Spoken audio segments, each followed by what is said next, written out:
The opinions expressed on this radio station, its programs, and its website by the hosts, guests, and call-in listeners or chatters are solely the opinions of the original source who expressed them. They do not necessarily represent the opinions of Revolution Radio and FreedomSlips.com, its staff, or affiliates. You're listening to Revolution Radio, FreedomSlips.com, 100% listener-supported radio, and now we return you to your host.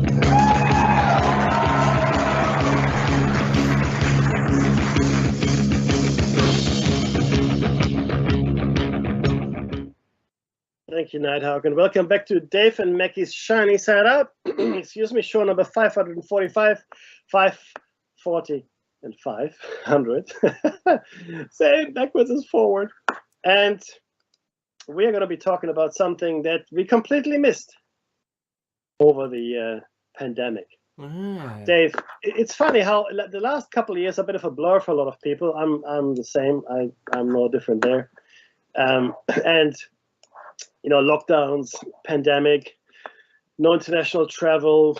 And look, it started at the beginning of 2020. So 2020, 2021, we're now 2.5 years into this strangeness, which is, I guess, slowly returning back to some semblance of pre-pandemic normality, if you will.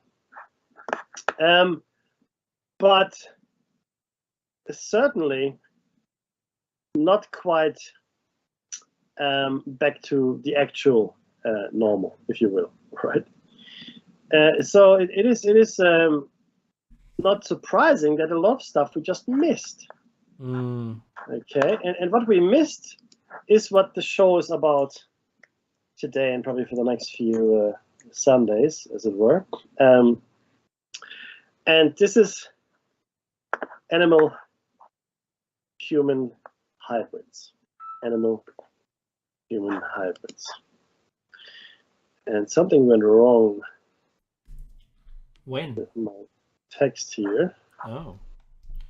No, is it's your okay. text intact? Yeah, I have it. Blah, blah, blah. Why is there something inserted here? There's like a big thing inserted. Doesn't matter. Yeah, that looks like it was meant to be a heading, but it now has a hide and reveal. Yeah, it shouldn't be here. It doesn't matter. But the point is, in 2019, the Japanese, and we'll get to that, released a new section of laws in their country. Oh. Yeah. That's right. And I only know this because I did the research.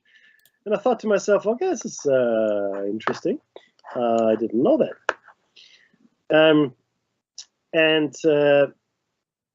We'll get to it. We'll get to it in due course, not quite yet. Suffice it to say that the change in law makes the hybridization of animal-human hybrids completely legal in Japan. So, just very quickly, I want to finish. In March 2019, Japan modified its norms regarding research with human, non-human chimeras. The amended rules allow the creation of chimeras with human brain cells and the subsequent transfer of the resulting creatures to a uterus, where it can develop for more than 14 days, eventually until term. Now, let's pause here for a second. Any human animal hybrid in the world, up until that point, was only allowed to live up to 14 days in vitro, okay? And it wasn't allowed to go to be carried to term. And while it might not seem like such a big deal, this is a gigantic shift in thinking on this planet, where now we will allow, or at least in Japan, we will allow these kinds of hybrids to be carried to term. Now, what does this mean? Well, what it means is we can now look forward to enjoy a whole raft of animal-human hybrids. Hooray! Hooray! Now, we've all... Sorry, I didn't know which one I was going to vote for. No, you got that in the end. And we've all heard stories about mythical creatures now, right? that are half human, half animal. Pan, the Minotaur, Medusa, centaurs, merfolk, angels, which are really bird humans, fairies, which are little humans with insect wings, in case you didn't know that. These are probably the more well-known ones. Now, we dismiss the very idea, though, that these creatures could be anything but fantasy.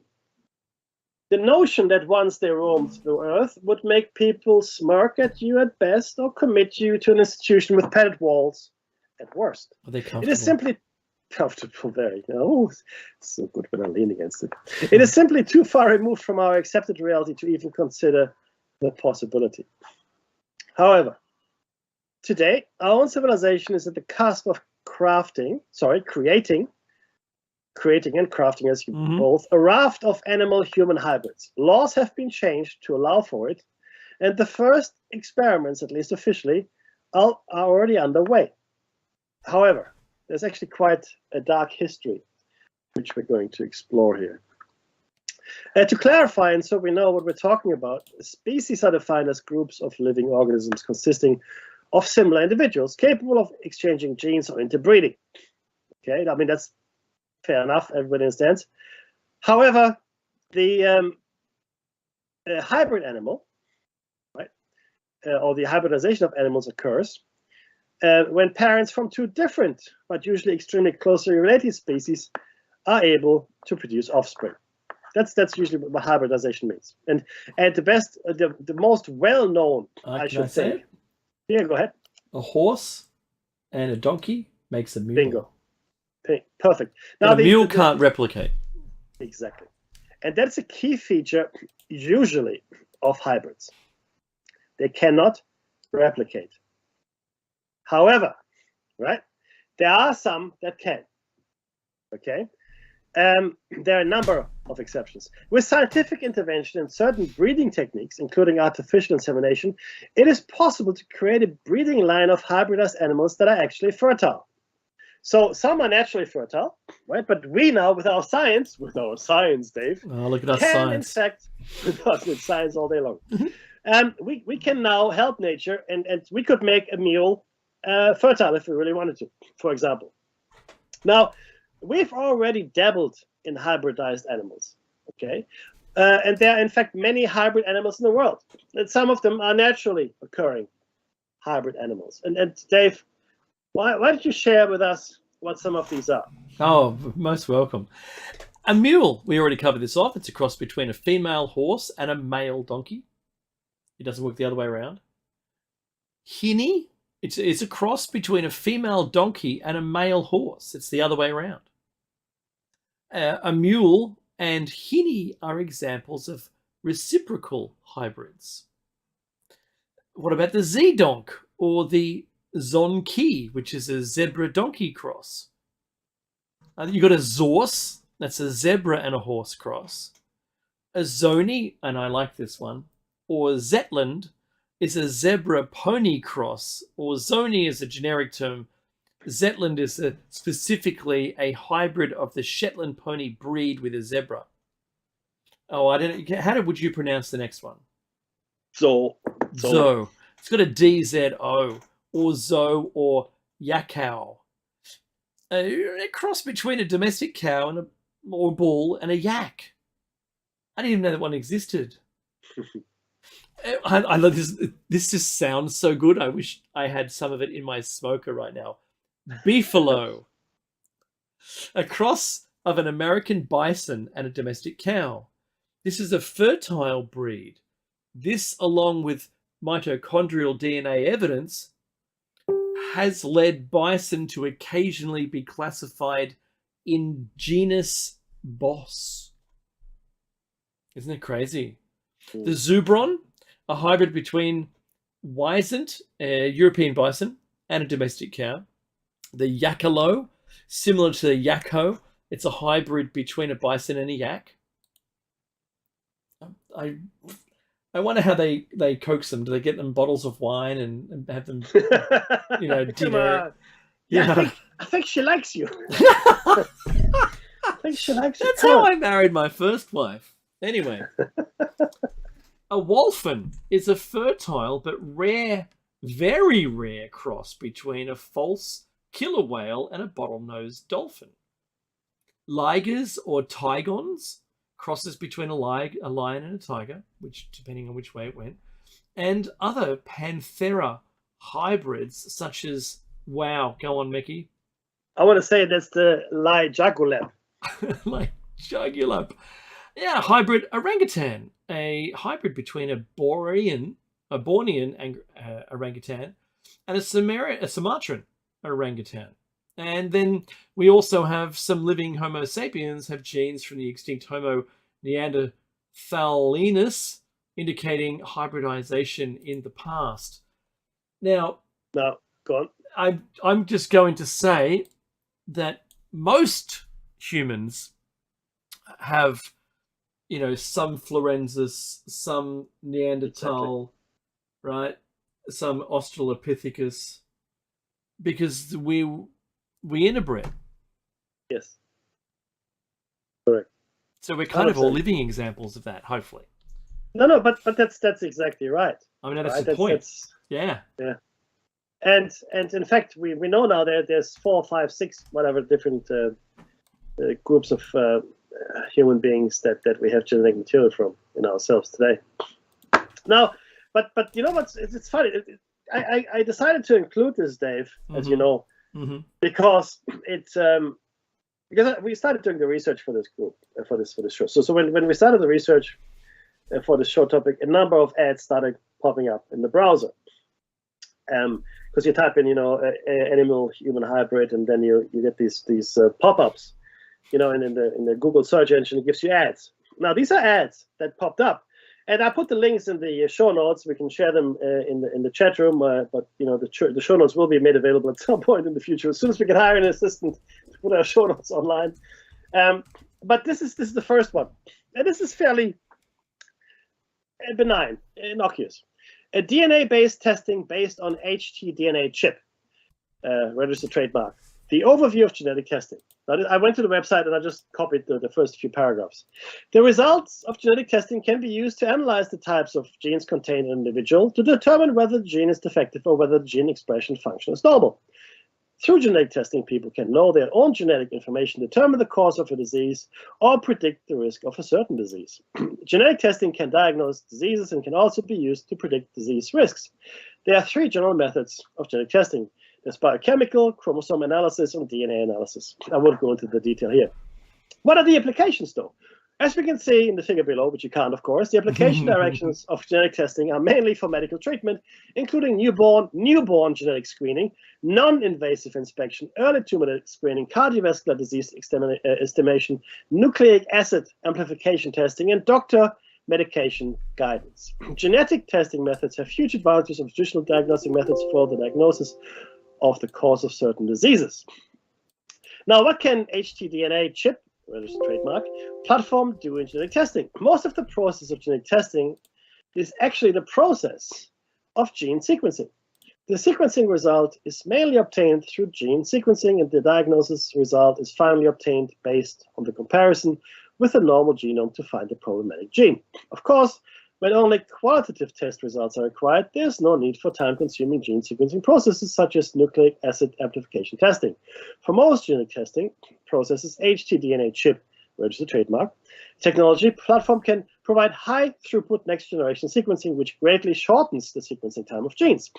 htDNA chip, registered trademark, can realize the output of sequencing results within a few minutes, which greatly promotes the application of genetic testing in medical treatment compared with low throughput and inaccurate sequencing. htDNA chip, registered trademark, has obvious advantages. So that's a service you can buy, everybody. You need to understand, this is a product you can buy. htDNA chip, registered trademark platform is available for buying. Yeah, so what you say? Testing services, ho-hum, whatever, not really that earth-shattering. Correct. Well, that is what I thought. And then I went. Do you know how small it is? My neighbour, one of my neighbours, not directly, a couple of houses down, he works for the company that made those. Wow. And they're like a cigarette packet. Yeah, I heard about that. Yeah, it's crazy. They can be used in the field now. Yeah, that's right. Documentary on the ABC. But Dave, take us to the next ad. Just The next ad. This is the CRISPR? Yes, sir. Yeah, right. I know, right? So it's So, an ad for a product, everybody. yeah, CRISPR Genome Editing Solutions. Sounds like an ad. Oh, it is. Vector Builder offers a comprehensive collection of CRISPR, that is CRISPR, I won't spell it again, products and services to provide you with the ideal tools for in vitro and in vivo genome editing experiments. Our CRISPR offerings range from off-the-shelf reagents that are ready for transfection or transduction to custom-made CRISPR vectors with high targeting efficiency and available in multiple delivery formats, i.e. plasmid, which is, if you remember, the RNA virus vaccine. Their RNA was delivered within the plasmids, which you could just call like little atomized bits of butter. That's probably the easiest way to remember them as. They're not. It's actually not actually butter, but it does keep the RNA intact. That's why they're in a plasmid. We can package all major virus types, i.e. lentivirus, AAV, adenovirus, to deliver your CRISPR components efficiently into difficult to transfect cells. Additionally, we are specialized in building high quality CRISPR libraries for knockout, gene activation, gene Inhibition. Thank you. And other CRISPR screens. Our uniquely designed and well validated whole genome dual gRNA knockout libraries are powerful tools for gene functional screens in humans and mice, probably in human and mouse. Now, it says here as part of it, click here to view the testimonials about CRISPR genome editing services. And the highlights from that are, and there's 1, 2, 3, 4, 5, 6 of them, highly intuitive online vector design platform with whole genome gRNA database implemented for easy and quick CRISPR design, rich collection of vector backbones and vector components, CRISPR components available in a variety of delivery formats, i.e. CRISPR Cas9 plasmid, you got the CRISPR Cas9 virus, Cas9 mRNA and gRNA, you got the Cas9 gRNA RNP complex as well. Versatile CRISPR library construction options, also robust quality, fast turnaround, and competitive pricing. Don't call now. If you call in the next 15 minutes, powerful technical support for experimental design, data analysis, and troubleshooting. Mecky, you know what? No. I think they're missing the actual cell here. So they told us about their technology. It's not. I don't care. If they said your brown eyes could be blue, don't you want your brown eyes blue, right?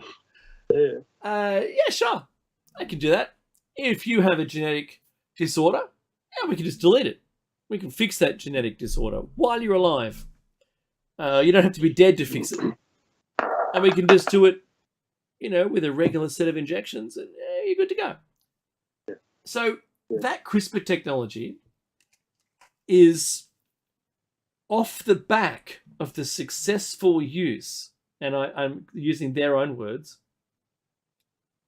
of the vaccination program, where most of the world got the vaccination, with the plasmid RNA, and that technology that could inside the plasmid, it could be anything. And this program from Pfizer and Beam. So Beam is the company that was doing this CRISPR research. They've gotten together and they're now promoting CRISPR as a real thing. Now, when I was talking about it last year to the doctors because of my daughter's genetic disorder, it was an abnormality, it was a random mutation. They were looking at me like I had two heads, and I said, "No, CRISPR is the thing." And then the next day, they come back from Googling it. You go, "You're right," and I go, "Yeah, I know." Right? And then at the beginning of the top of this year, when Beam and Pfizer formed a partnership to do CRISPR in reality, no longer testing it. No, we're now productionize it, and it's all a head go. One thing that stood out was those doctors said, "You were right, Dave. We didn't think this would be like," and I go, "Well, yeah, they've just done a worldwide test. Technology is proven now." But this is to you, Mekki. This thing, the question is, which I don't, it's rhetorical. What did they do with those vaccines? Yeah. Did they do an RNA, gene fix on everybody? Am I now no longer Rh negative? Who knows? That's again only time will tell what happened. Because but what worries me is this, Dave. I don't want to necessarily detract from the show topic, but if you cast your mind back, I think it was the first Gulf War. I think it was the first Gulf War back in the 90s. The serving GIs, or the serving, it was the American servicemen specifically, and not so much the other coalition members, the Americans. They had a cocktail, and I can't remember the exact number, 13 or 14 different drugs or chemicals that they were injected with no disclosure. No disclosure. That's right. And I don't know if you remember this, everybody. Maybe you're too young, but it was something called Gulf War syndrome.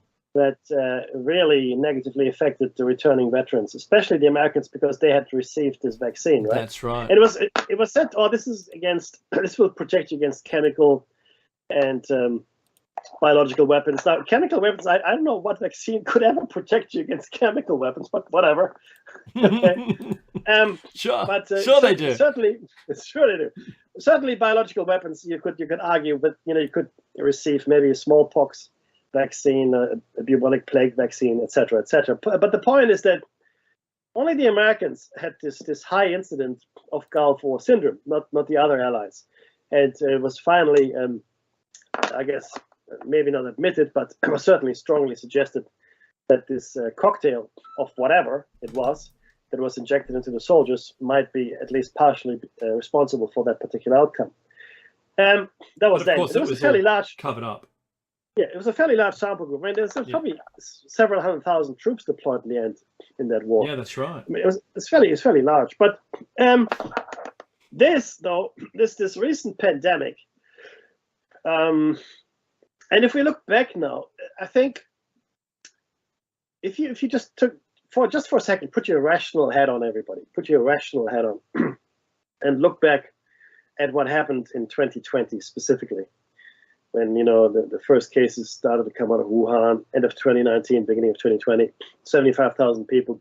There were estimations then that as much as 75,000 people could be affected or infected by February 2020, which was of course laughable compared to today's numbers.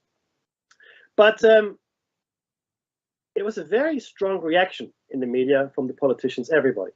Lockdown, shut the borders, do this. With a disease that had a fatality rate, I think that has now leveled out at about 1.5%, 2%, thereabouts. But it was pretty low even back then, right? Now the fear was that, of course, 0.1. Yes, it was minuscule. Extremely low. Yeah. Now, yes, there's long COVID, and yes, the really severe cases of this disease required ventilation. So, intensive care beds would be taken over by this disease, which of course would lead to knock-on effect in people that needed it, increasing the death toll in accident victims, etc., etc. Yes, that is all true. So flattening the curve became a thing. I don't know if you remember that. We have to flatten the curve. That's right. Yeah, I remember that. So we can deal with. You can't have our medical facilities overrun by patients. Correct. Now, there were some horror stories coming out of the States and elsewhere, people dying by the thousands, etc. Italy entire, and this was the elderly mostly, the really vulnerable, that in the region, Italy, almost an entire generation was wiped out. And those were the stories we got. But now, in hindsight, yes, we had the vaccines in the meantime, right? Which have proved to be more or less effective because you had a vaccine, you could still get it, maybe not as bad. But if you look at the infection numbers today, just today, right? Mm-hmm. Thousands, tens of thousands in Australia, even globally. The infection rates that we had at the beginning of 2020 and then throughout 2021 were vanishingly small in comparison. Absolutely. You can barely see them on the graph now. Yeah. Yet we were locked down for months. I remember this. I don't know, people forget quickly, right? We were locked down for months. We had to homeschool our kids. Mm-hmm. We could only have one person go shopping. In some instances, no one could go shopping. You couldn't visit your elderly parents, relatives in aged care facilities, and there's a whole raft of other restrictions, right? And we had daily, almost, federal government briefings in Australia, and daily state government briefings to top that as well, right? Daily. We would have these daily. I would watch them because you become addicted to it, right? It's like watching a car crash. You can't help yourself. And now, there's nothing. Zero. Even though the total numbers of infections are much higher, and the total real numbers of dead people are higher, much higher than they used to be. We're not in lockdown anymore, though. No more lockdown. Masks aren't even compulsory anymore. No one cares. Yep. No, and the whole mask debacle. Initially, don't wear masks. Then wear masks. Good, don't wear them. Then, maybe you should wear masks. Oh, you should have double masks. Yeah. You better wear masks. And then, if you don't wear a mask, we're going to fine you. Right? And if you don't wear a mask, you can't go into stores. That's right. Or public transport or anything like that. Oh, that's right. That's still compulsory on public transport right now, though. Yeah. So, but no one really does it. Oh, no, everyone was doing it on the train I was on because there's fines. Oh, is there? Yeah. Okay, I have to admit I haven't been in public transport for a little while. I caught one on Friday, just letting you know. And good man. I didn't like doing it. I didn't want to do it because I want to avoid all public contact anyway. Yeah, as best I can. But what this pandemic allowed whoever, let's call it the parasites, what it allowed to happen, it created an environment where people would accept almost anything just to make it go away. Mm-hmm. And we've seen this before, after 9/11, just before World War II, after World War I. We've seen these scenarios, the Red Menace in the United States, back the McCarthy, the hunt for the communists. There's a problem, please make it go away, Mr. Big Man politician. And this is what we saw here. Vaccines were rushed through. Completely new technologies of vaccine delivery were tried out for the first time in massive sample sets of populations. We're talking, in the end, we're talking billions of people really now, right? And almost, not quite, but almost the entire population on the planet got vaccinated with one or the other vaccine. Now imagine. And the test results before they deployed the vaccine, are they publicly available? Not as far as I know. Well, no, they're not. And how long aren't they going to be available? Because I imagine, what tomorrow? 75 years. Because at that point, the survivors that are knocking the stones together. That's right. Freedom of information. Suddenly, like a safe opens up and all these results spill out, and no one can read. No one can read. That's funny and catastrophically disturbing. It's electrolytes, Nicky. The plants need electrolytes. It's like what? Water, like in the toilet? Like in the toilet. So this is the scenario. So if I'm not saying that's what happened, but if you wanted to deliver something or several things to a very large population on the planet, this is the time. Mm-hmm. Because there's two things here. One, everybody will line up to get it virtually, right? So that's tick. Two, the people that produced, administered, and sold these vaccines are completely indemnified, which means if something goes sideways, whatever it might be, nobody, and I mean nobody, can be held That's accountable. right. There's no recourse. None. Zero. No. If it turns out that these vaccines, I'm not saying that's what happened. I'm just saying that's what the situation is. Mm-hmm. Okay.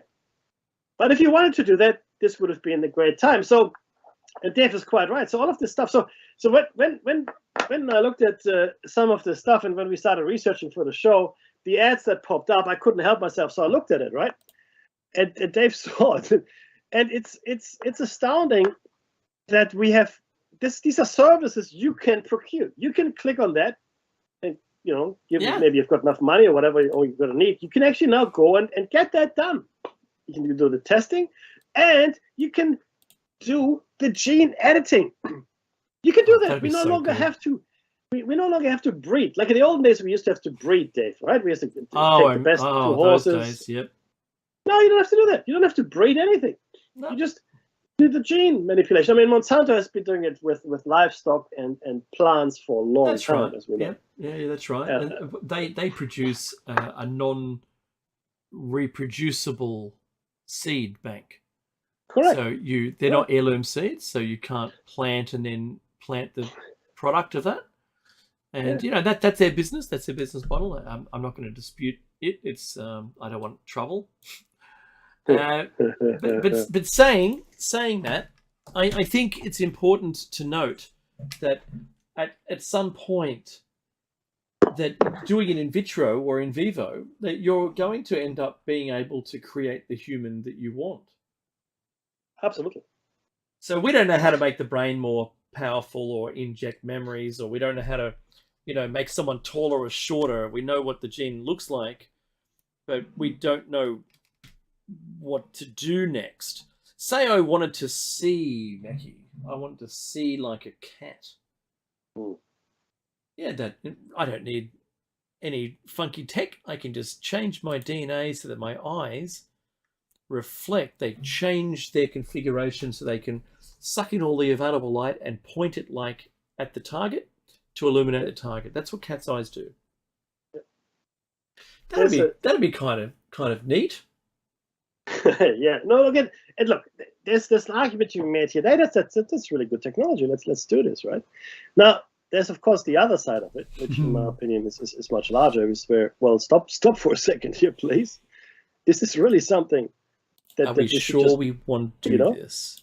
Yeah, we can't just really nearly run into it. Now, there's a guy I recently listened to an interview with I think it was a geneticist or a evolutionary biologist. I can't remember, but it was something like that. Scientist. And this person, fairly recently, had edited his own cells, living cells in his body, with this a gene sequence, and only a handful of cells. We're talking like 4 or 5 cells, whatever it might have been, right? With this glow-in-the-dark gene that he took from, I think it was a fish or jellyfish. So that these 4 or 5 cells, under a microscope, you could actually see them glow.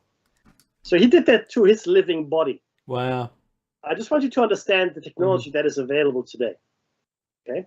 You can do that. We can. The more compute power, the more storage, the better the delivery systems that we have get, the more, obviously, and the faster we can do it. So we're getting to a point where we can not only determine the genetic makeup of the next generation, like your children, etc., animals that are maybe just embryonic or pre-embryonic, and then you can start playing with their DNA to make them whatever you want. You can also re-engineer. It's a lot harder though, as you can imagine, because if you start with a fertilized egg, you only have to really manipulate one cell, right? Yeah. And it goes from there. Whereas if you do this to a live person, there's millions of billions. Yeah. Well, right. Trillion. Yeah. I mean, it could be depending on what you're trying to change. 100%. So, but as you can see, it would be a much harder task. But you can I mean, we can do it, and we could theoretically do it on Mars as well if we had the technology like the compute power, etc., to do it, plus delivery systems. Now, that's where we are today, officially, and this is really important to understand. Officially, this is what they tell us. You can procure those services. Now, imagine just for a second what is available to the three-letter organizations, to the government, to government scientists, to secret labs, etc. So just imagine. So if you can procure these services, and that's why these ads are here, because I thought, Dave, as you know, it's just too good not to have them in here. Yeah. Yes. Then just imagine what they could do or would be capable of. And we're going to go into some of the history, and you'll realize this has been going on in excess of 100 years, this hybridization between animal and human. And you go, no, Mackie, that can't be right. Well, trust me, we'll get to it, but it has been going on for quite some time. Of course, with CRISPR technology and genetic sequencing and understanding, in fact, what the genome is and how it works and how we can manipulate it, we're leaving those experiments from 100 years ago in the dust, no doubt about it. Now, there's another aspect here before we get to the text, Dave, and I'll actually write it up to put it in here. But it is my belief that the creatures that we mentioned earlier at the beginning of the show, like the Minotaur and so forth, are a recollection of creatures that actually existed. Because I postulate that we were highly advanced at some point in the past, maybe several times. And we were, in my opinion, spacefaring. We had a rich history in the galaxy, I should think. We had contact with alien races. There was a traffic going on, which was quite substantial, in my opinion. And I believe it still is. We are just living in the slums of the Earth, on the top of it. Yeah. Whereas the actual civilization happens to be in the inner Earth. And no, I don't think the Earth is hollow. Please don't say that I do. There's do believe caverns and hollows. Yes. Not that the whole thing is hollow. No. Correct. Exactly. So spaces. I don't subscribe to the hollow Earth theory. I do believe, though, like Dave said, massive caverns, artificial or maybe constructed caverns, etc., etc. Anyway, so therefore, all of these, and this is always the gods, by the way. This is always the gods getting involved here. And gods, to me, speaks of a higher power, maybe a technologically more advanced branch, or just a memory of a time when people had godlike powers as well, if you want to take it down that way. Because we could create these creatures today, right? It wouldn't take much. I mean, if we can do this today, then imagine what the secret government labs can do in a couple of years' time, 10, maybe less years. We could create half man, half goat people. Why not? Mm. Why wouldn't we? I mean, of course we could. Minotaur, the upper body or the head of a bull, and the body of a human being. Angels, people with wings. Why not? If you know the right gene sequence to activate, of course you could. Right? Tiny human beings. Why not? With insect wings. Why not? So I know it sounds crazy, and a lot of people go, "Oh, that's really nonsense, Mackie. You're talking, out of your pie hole." No, I'm not, because I asked you at the beginning of this to suspend your disbelief when it comes to school learning. In school, they don't tell you the truth. They tell you what they represent as being the truth. Okay? In actuality, in reality, we don't know. We have no idea. We just don't know. Okay? We are blind in a tunnel at midnight in most instances. Right? The universe doesn't work like we think it should. Right? And with these things as well, we don't remember our past very well. We've got stories, but they're just fairy tales, Mackie. It's just people smoking some weed, telling each other some, stories. That's all it is. Well, I object. I don't think it is just that, right? Because there's always something deeper in fairy tales and mythology, etc., etc. Now, all these mythologies necessarily true? No, I don't think they're all true necessarily, but I believe they remember certain things of the past. And then you say, well, where's the evidence, Mackie? Show us the skeletons, show us where are the survivors of this. I mean, there should be some today, shouldn't there? Well, no. Because what's one thing we're really good at, Dave? Not sure. Killing. We're yes. really, really good at killing things that aren't like us. We'll even kill our own kind. Especially when our own kind is not quite like we are, right? So imagine you're one of those hybrid creatures, maybe even a settlement of them, right? Maybe like a village of centaurs or whatever, right? Half human, half horse, and then people coming along and killing you, right? And as we all know, for skeletal evidence to survive or fossils to survive, it takes a lot of fortunate circumstances to come in together. Mostly they don't, right? And we probably, I don't know, I'm just speculating, we could have burned it down or thrown them in a hole or who knows what. But we would have been very efficient in killing them all off, maybe because we saw them as a threat.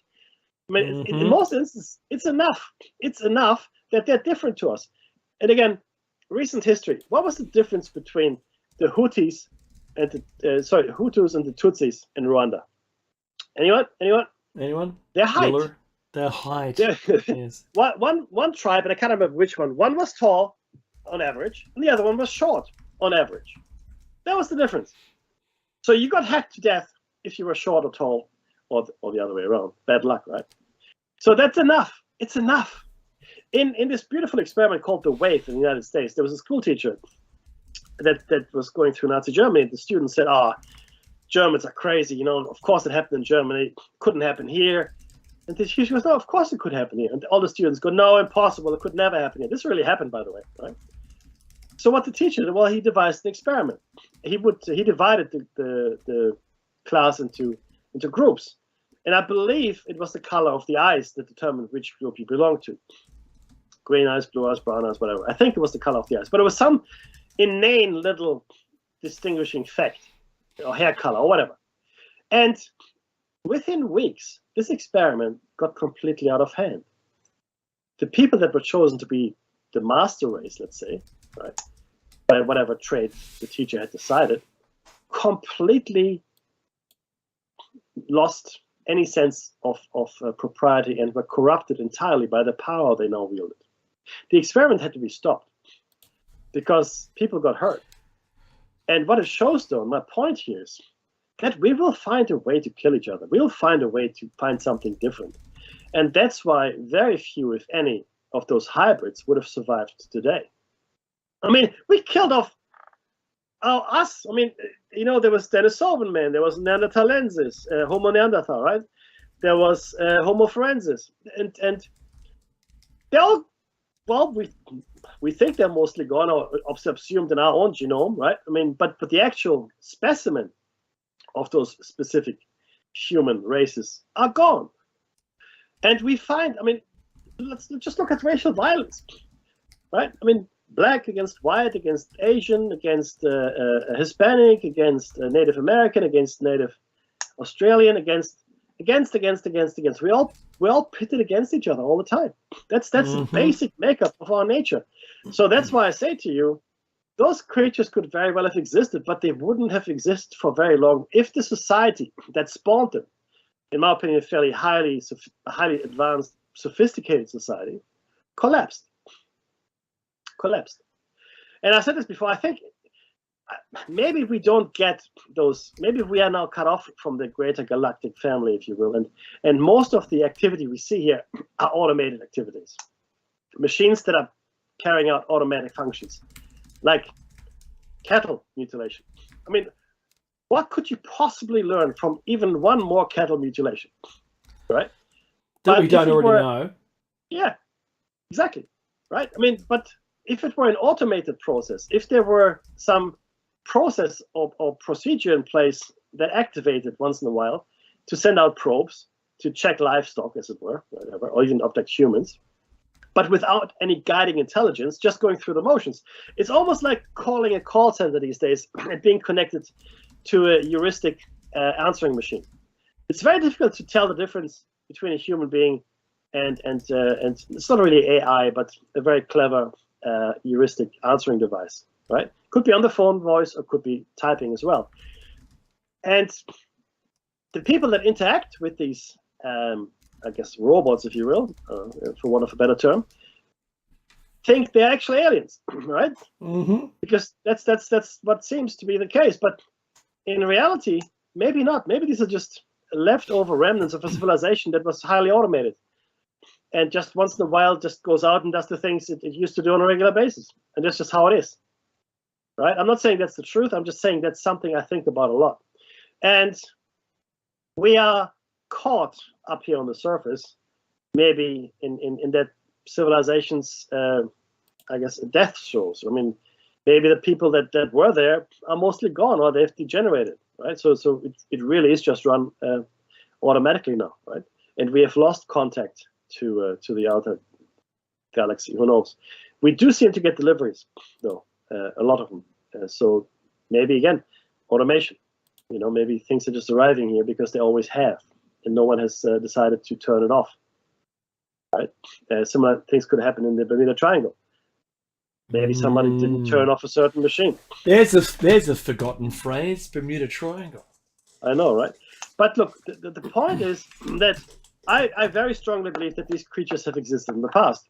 So I believe that this kind of technology, maybe not exactly the same, but this kind of technology existed back then. And we're talking, tens of thousands of years ago here, right? Now, and like I said, none of them, or very few of them, would have survived to today. But I could explain, to some extent at least, a lot of the cryptid sightings we get. A lot of this, really strange, and because maybe these sightings are connected, because maybe these creatures, these hybrids, remember some of the tech or making use of some of the tech, like maybe the tunnels that may exist, or the portals. People talk about portals all the time, right? Maybe they have retained knowledge of the portals because they needed to get away from us. Yeah. The killer ape, right? Because we are the ultimate killer ape. Now, we've got a few more moments, so that's where we should get started. Let's get to it. Dave, why don't we introduce our listenership to human-animal hybrids? Yes. The terms human-animal hybrid and animal-human hybrid refer to an entity that incorporates elements from both humans and non-human animals. These hybrids, existing throughout social structures for a long time, particularly in terms of mythology, while also being thought to be theoretically possible via scientific experimentation. For thousands of years, these hybrids have been one of the most common themes in storytelling about animals throughout the world. The lack of a strong divide between humanity and animal nature in multiple traditional and ancient cultures has provided the underlying historical text for the popularity of tales where humans and animals have mingling relationships, such as in one turns into another, or in which some mixed being goes through a journey. Interspecies friendships within the animal kingdom, as well as being between humans and their pets, additionally provides an underlying root for the popularity of such beings. In various mythologies throughout history, many particularly famous hybrids have existed, including as a part of Egyptian and Indian spirituality. The entities have also been characters in fictional media more recently in history, such as H.G. Wells' work, The Island of Dr. Moreau, adapted into the popular 1932 film Island of Lost Souls. In legendary terms, the hybrids have played varying roles, from that of trickster or villain to serving as divine heroes, in very different contexts depending on the given culture. For example, Pan is a deity in Greek mythology that rules over and symbolizes the untamed wild, being worshipped by hunters, fishermen, and shepherds in particular. The mischievous yet cheerful character is a satyr. Is that right? A satyr. A satyr, who has the hindquarters, legs, and horns of a goat, while otherwise being essentially human in appearance, with stories of his encounters with different gods, even humans and others being retold for centuries on after the days of early Greece by groups such as the Delphian Society. Specifically, the human-animal hybrid has appeared in acclaimed works of art by figures such as Francis Bacon. Additional famous mythological hybrids include the Egyptian god of death named Anubis, and the fox-like Japanese beings that are called kitsune. I'm just guessing there's an A sound at the end. When looked at scientifically outside of a fictional and or mythological context, the real-life creation of human-animal hybrids has served as a subject of legal, moral, and technological debate in the context of recent advances in genetic engineering, defined by the magazine H+ as genetic alterations that are blendings of animal and human forms. Such hybrids may be referred by other names, occasionally such as parahumans. They may additionally be called humanized animals. Technically speaking, they are also related to cybrids, that's cytoplasmic hybrids, with cybrid cells featuring foreign human nuclei inside of them being a topic of interest. Possibly, a real-world human hybrid may be an entity formed from either a human egg fertilized by a non-human sperm or non-human egg fertilized by a human sperm. While at first being a concept in the likes of legends, thought experiments, the first stable human-animal chimeras, not hybrids but related, to actually exist were first created by Shanghai Second Medical University scientists in 2003, the result of having fused human cells with rabbit eggs, as well as a US patent has notably been granted for a mouse chimera with human immune system, MECI. In terms of scientific ethics, restrictions on the creation of human-animal hybrids have proved a controversial matter in multiple countries. While the state of Arizona banned the practice altogether in 2010, a proposal on the subject that sparked some interest in the United States Senate from 2011 to 2012 ended up going nowhere. Although the two concepts are not strictly related, discussions of experimentation into blended human and animal creatures has paralleled the discussions around embryonic stem cell research, which is also known as the stem cell controversy. The creation of genetically modified organisms for a multitude of purposes has taken place in the modern world for decades. Examples being specifically designed for foodstuffs, made to have features such as higher crop yields through better disease resistance. And of course, you have to buy the seed, otherwise they don't germinate. That's me talking now. Despite the legal and moral controversy over the possible real-life making of such beings, then President George W. Bush, even speaking on the subject in his 2006 State of the Union, the concept of human-like creatures with hybrid characteristics from animals played in a dramatic and sensationalized fashion has continued to be a popular element of fictional media in the digital age. Got a few more minutes, but let's just go off pause script, it mate. here. That's what we're going to do, yeah. So the next section is around legendary, historical, and mythological animal hybrids. But just to be clear here, right?